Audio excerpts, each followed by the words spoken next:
सभी बच्चों को सप्रेम नमस्ते।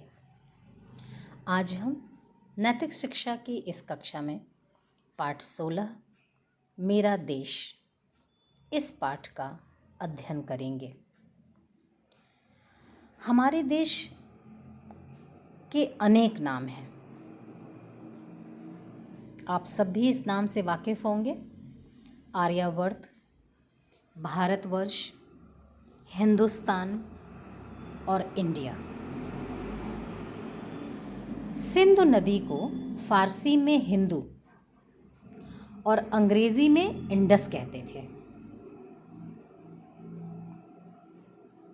इसी कारण उसके समीप रहने वालों को हिंदू या इंडियन और देश को हिंदुस्तान या इंडिया कहा गया। हिंदुस्तान वह स्थान जहाँ हिंदू रहते हैं, और चूँकि सिंधु नदी को इंग्लिश में इंडियन बोलते थे, तो इस वजह से जो लोग रहने वाले थे इस क्षेत्र के उनको मतलब नदी को इंडस बोलते थे, और जो इस क्षेत्र में रहने वाले लोग थे उनको इंडियन बोला जाने लगा और देश का नाम इंडिया रख दिया। यह देश, हमारा देश भारत, प्रभु की प्रभुता का प्रमाण है। ईश्वर ने प्रसन्न होकर के जब सृष्टि का निर्माण किया तो सर्वप्रथम उनकी कृपा इस क्षेत्र पर हुई, जिसे हम आज अपने देश भारत के नाम से जानते हैं। परमात्मा देव की प्रतिभा का प्रकाश है। ईश्वर ने इस क्षेत्र को ज्ञान से प्रकाशित किया। विश्व के सृजन काल का मंगलाचार है।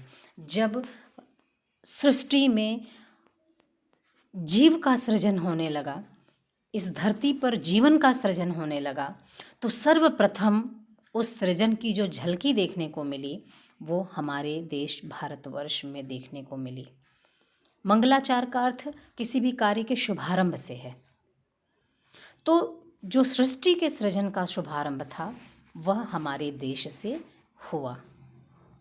यही स्वयंभू प्रभु ने सर्वप्रथम वेद का ज्ञान गाया, अर्थात इस धरती से ही, धरती के इस हिस्से से ही सर्वप्रथम वेद रूपी ज्ञान जो है वो प्रकाशित हुआ। आगे हम देखते हैं कि बड़े ही मनोरम तरीके से हमारे देश का एक पुरुष के रूप में वर्णन किया गया है। और अगर आप साथ में भारत का नक्शा लेकर के बैठते हैं तो आपको ये जो पुरुष के रूप में वर्णन किया गया है अपने देश का, ये बड़ी ही आसानी से समझ में आ जाएगा। पंजाब और बंगाल इसके दो हाथ हैं। कटाक्ष और पुष्कर राज इसके दो नेत्र हैं। आप एक व्यक्ति के अंगों को ध्यान दीजिए और फिर देखिए कि कैसे किन क्षेत्रों को किन अंगों के रूप में बड़े ही सरलता से यहाँ पर बताने का प्रयास किया गया है। उत्तर प्रदेश, हमारा प्रदेश जिसमें हम रहते हैं, यह भारतवर्ष का वक्षस्थल है, सीना है। महाकौशल हृदय है। नासिक इसकी नाभि है। त्रावणकोर और रामेश्वर इसके दो चरण हैं। साउथ में चले गए, दक्षिण की तरफ। सागर इसका चरण सेवक है। हिमालय संतरी है। कैलाश इसके सिर का मुकुट है। और गंगा और यमुना की मालाएं इसके वक्षस्थल की शोभा हैं। कितना सुंदर चित्रण अपने देश का किया है। सचमुच हमारा देश अतुलनीय है। अब आगे हम समझते हैं संस्कृति और इतिहास क्या है। संस्कृति, इतिहास तथा भूमि मतलब प्रकृति, नेचर, इन तीनों संपदाओं के समूह का नाम राष्ट्र है। हम जो राष्ट्र कहते हैं, राष्ट्रवाद है, देशभक्ति है, देश क्या है। तो जब ये तीनों ही संपदाएं एकत्रित होती हैं तो सामूहिक रूप में हम फिर इनका जो समावेश है उसे हम राष्ट्र का नाम देते हैं। मतलब एक राष्ट्र के पास अपनी एक संस्कृति होगी, उसका अपना एक इतिहास होगा और उसकी अपनी भूमि होगी।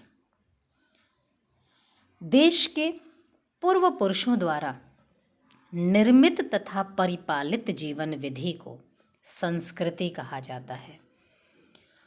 उस धरा पर जो पूर्वज रह चुके हैं, उन्होंने किन नियमों का निर्माण किया और उन निर्मित नियमों का कैसे पालन किया, उनकी जीवन शैली क्या थी, वो किस वस्तु को सही और किसे गलत समझते थे, उनकी पूरी जीवन विधि जो है वह संस्कृति कहलाती है।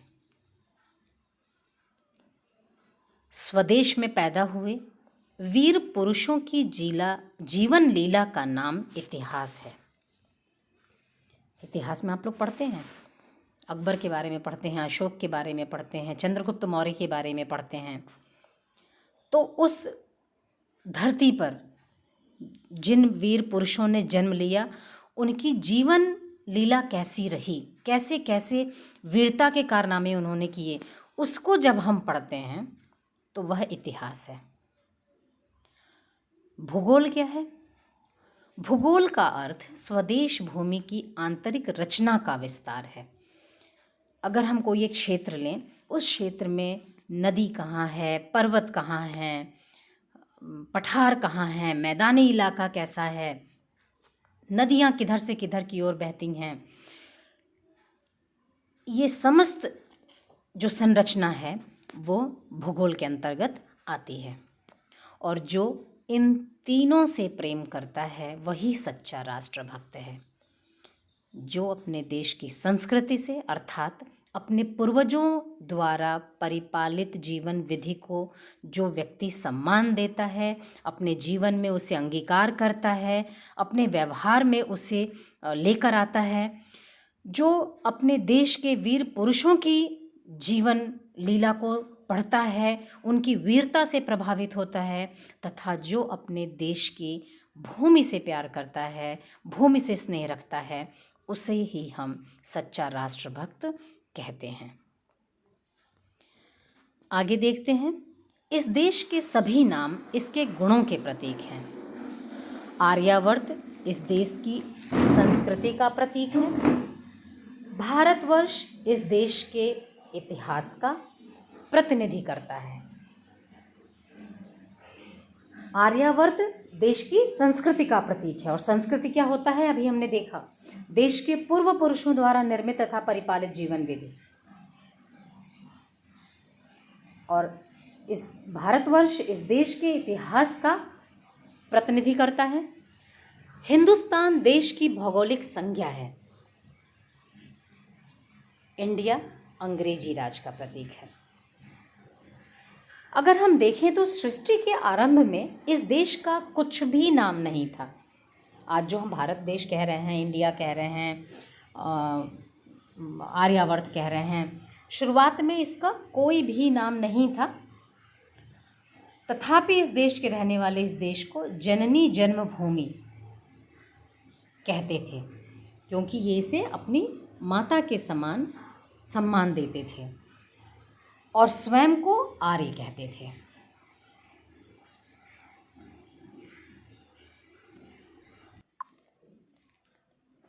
आर्य शब्द का अर्थ है आस्तिक, जिसकी ईश्वर में आस्था हो, श्रेष्ठ, गुणवान, आचरणवान, गतिशील, एक ऐसा व्यक्ति जिसके जीवन का उद्देश्य सत और असत का विवेक, सुकर्म सेवा तथा ब्रह्म ज्ञान की प्राप्ति हो। अर्थात ये आर्य पुरुष के लक्षण हैं।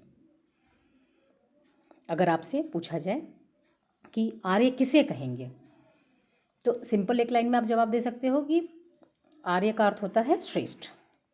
लेकिन अगर एक आर्य पुरुष के गुणों के बारे में पूछा जाए तो ये सारी बातें उसमें लिखी जा सकती हैं कि वह आस्तिक होता है, श्रेष्ठ होता है, गुणवान होता है, आचारवान मतलब उसे व्यवहार करने की समझ होती है, गतिशील होता है और गतिशील व्यक्ति हमेशा विकास करता है।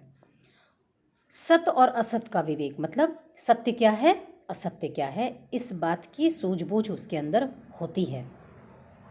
सुकर्म सेवा तथा ब्रह्म ज्ञान की प्राप्ति, ये आर्य व्यक्ति के लक्षण होते हैं। जैसा आकार हमारे देश का आज है, सृष्टि के आरंभ में इस आकार से कुछ भिन्न था।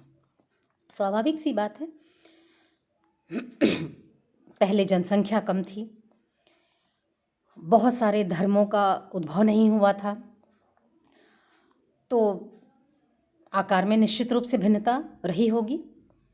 भारत माता के दोनों हाथ पंजाब और बंगाल आज की अपेक्षा अधिक मजबूत थे। अंग्रेजों ने 1905 में बंगाल का विभाजन कर दिया और उसे ईस्ट बंगाल और वेस्ट बंगाल में डिवाइड कर दिया on the basis of Hindu majority area and Muslim majority area. Logic उन्होंने ये दिया कि बंगाल प्रोविंस जो है वो बहुत बड़ा है और लगान वसूली में दिक्कतें आती हैं, इसलिए इनका विभाजन किया जा रहा है, किंतु वास्तव में वो हिंदू मुस्लिम एकता को खंडित करने के उद्देश्य से ये विभाजन किया गया था। तो एक बंगाल का हिस्सा हमारे पास है आज की तारीख में और दूसरा बांग्लादेश के नाम से एक अलग अस्तित्व रखता है।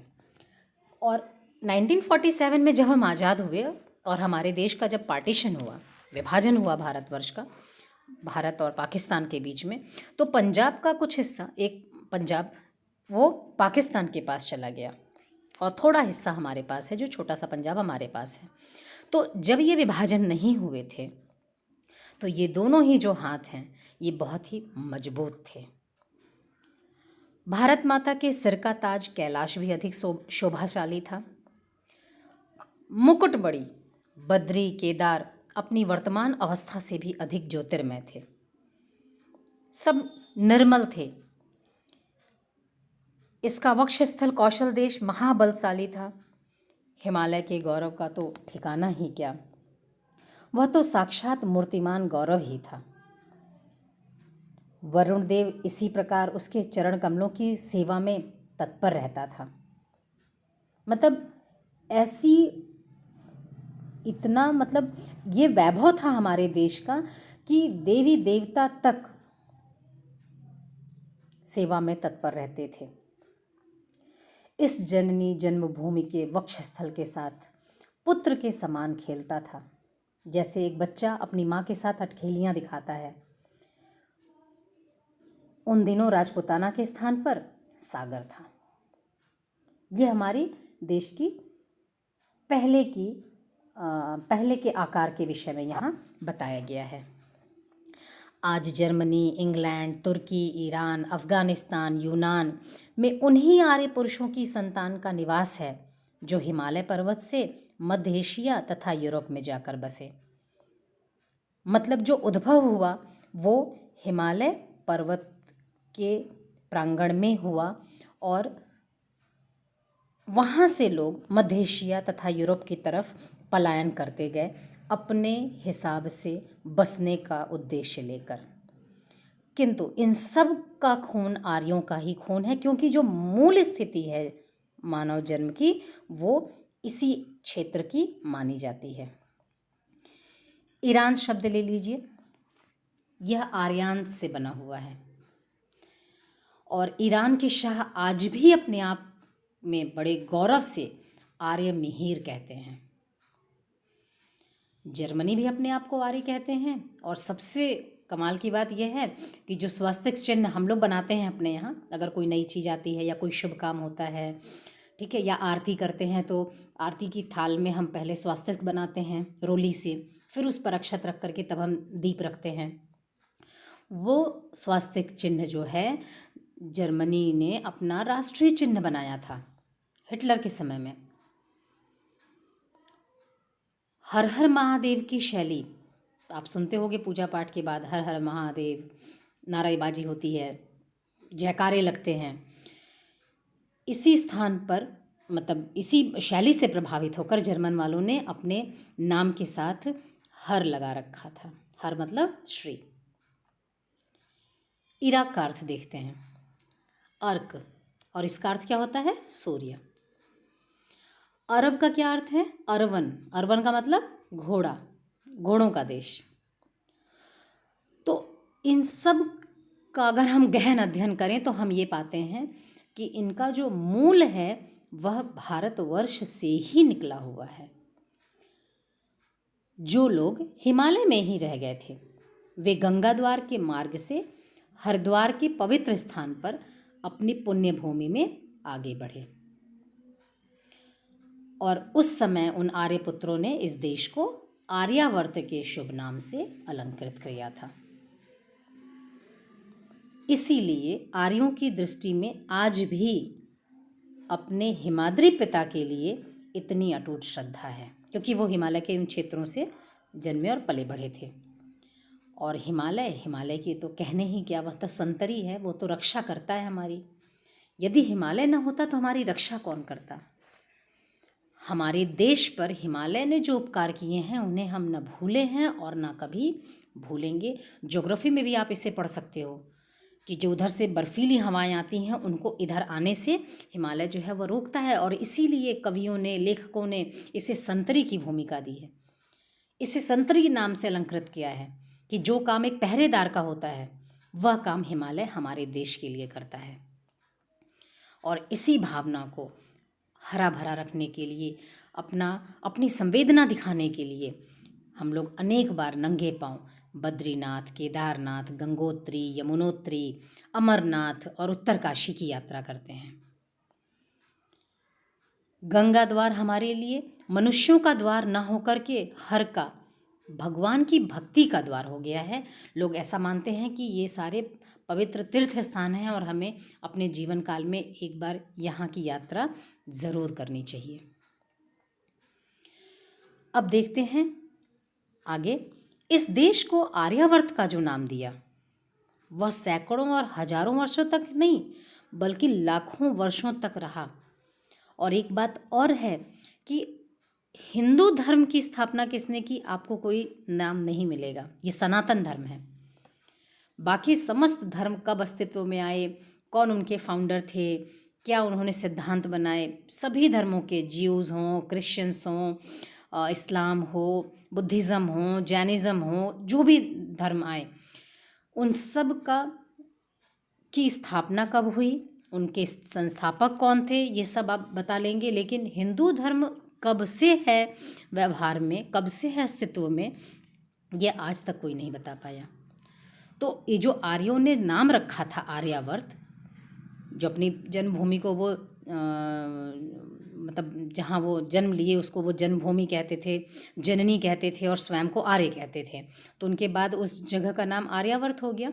यह सैकड़ों और हजारों सालों तक नहीं बल्कि लाखों वर्षों तक बना रहा। और फिर ये बदला कैसे, तो बहुत लंबे समय के बाद पुनः हमारे देश में एक महान प्रतापी राजा महाराज भरत का जन्म हुआ। और ऐसा लोग कहते हैं कि इस महान नवरत्न ने इस देश के गौरव को सारे संसार में फैलाया और सारे संसार ने इस देश का लोहा माना और इस बात को स्वीकार किया कि यह देश जो है वो सर्वश्रेष्ठ है, अतुलनीय है। उन्हीं महाराज भरत की अमर कीर्ति के प्रतीक के रूप में आर्यावर्त के बाद लोगों ने फिर उनका नाम, अपने इस देश का नाम भारतवर्ष रख दिया, उस महान राजा, प्रतापी राजा भरत के नाम पर।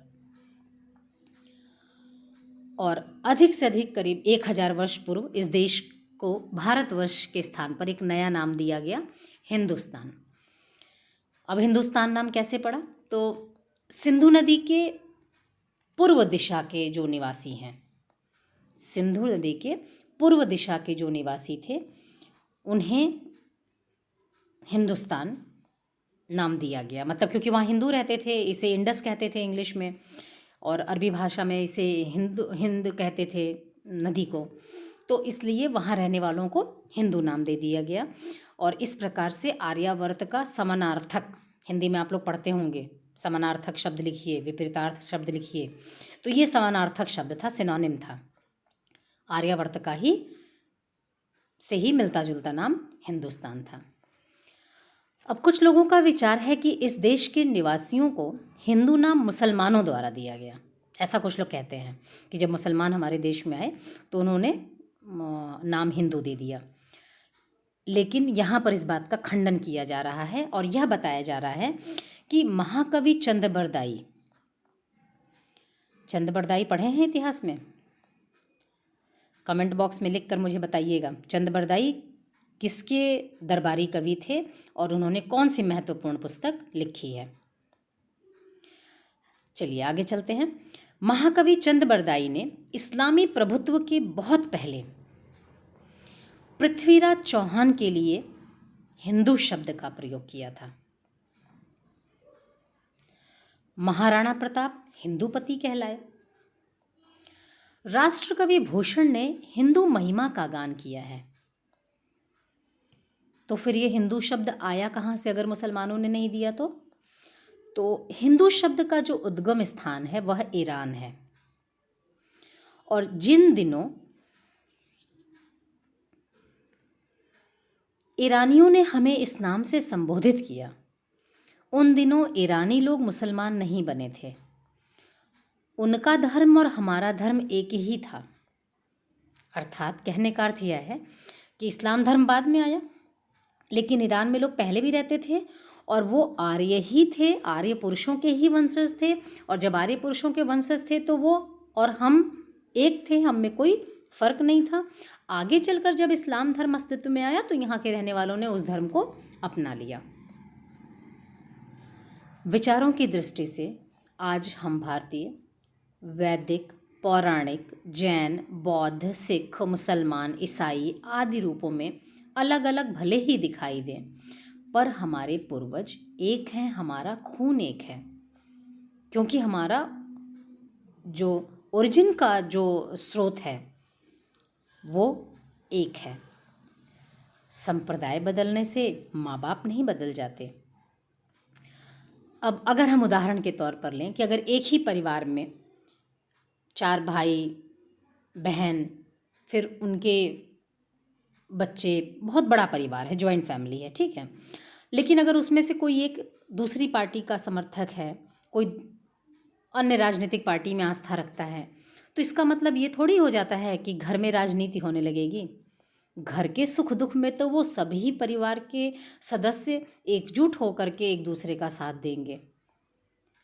तो ठीक ऐसे ही हो सकता है कि हम हिंदू धर्म को मान रहे हैं, कोई क्रिश्चियन धर्म को मान रहा है, कोई इस्लाम को मान रहा है, कोई सिख में आस्था रखता है, कोई ईसाई धर्म को मान रहा है, लेकिन अगर हम एक निचोड़ देखें तो आखिर हैं तो हम सब एक ही परिवार का हिस्सा। तो भले ही हम अलग अलग संप्रदाय के हों, लेकिन हम सबको एक परिवार के रूप में एकजुट होकर के रहना चाहिए। क्योंकि हम सभी आर्य हैं, हम सभी हिंदू हैं, सभी भारतीय हैं, सभी इंडियन हैं। और ये भावना अगर हम सब के मन में आ जाए तो किसी तरीके का विरोध नहीं होगा, किसी तरीके की हिंसा नहीं होगी और कोई किसी का बुरा सोचने के बारे में भी नहीं सोच पाएगा। धन्यवाद।